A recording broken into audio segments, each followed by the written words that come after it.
நம்ம விஜய் டிவியில குக்கூத்து கோமாளி ஷோ நாங்க வீட்டுக்கார அம்மாவோட சேர்ந்து பண்ணிட்டு இருக்கிறோம். இந்த சீசன் 7 நீங்க எல்லாம் பாத்துருப்பீங்க.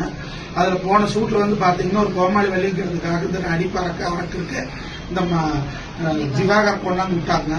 முதலாப்பெல்லாம் நல்லா தான் போச்சுங்க. சேண்டாப்புல எங்களை எல்லாம் ஒரு பால்கனியில் கொண்டு விட்டு இருந்தாங்க. அப்ப வந்து தகாத வார்த்தையிலான திவாகர் பேசினாரு. புகழ் வந்து நீ சேரியிலிருந்து பிறந்தவ, நீ வந்து படிக்காதவ, நீ கண்டபடி பேசினாருங்க. அதனால அவருக்கு வந்து ஒருத்தர் சண்டை ஆகி போச்சு. அப்ப அந்த சண்டையில வந்து பாத்தீங்கன்னா இவரு வீடியோ போட்டிருக்கிறாரு. மாக்காப்பா ஆனந்த் வந்து இரும்புறாடால் எனக்கு அடிச்சு போட்டாரு, காலில் காயமாயி போச்சுன்னு போலீஸ் ஸ்டேஷன்ல கம்ப்ளைண்ட் கொடுத்துருக்கிறதா. அத்தனையும் போயிங்க.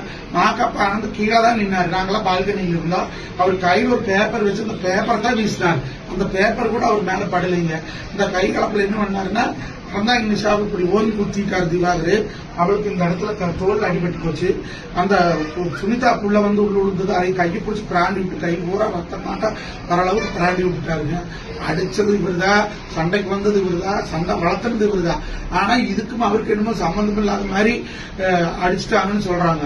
இப்படி அக்குறமே பேசிக்கிறாரு திவாகர். இதெல்லாம் ஆகாது.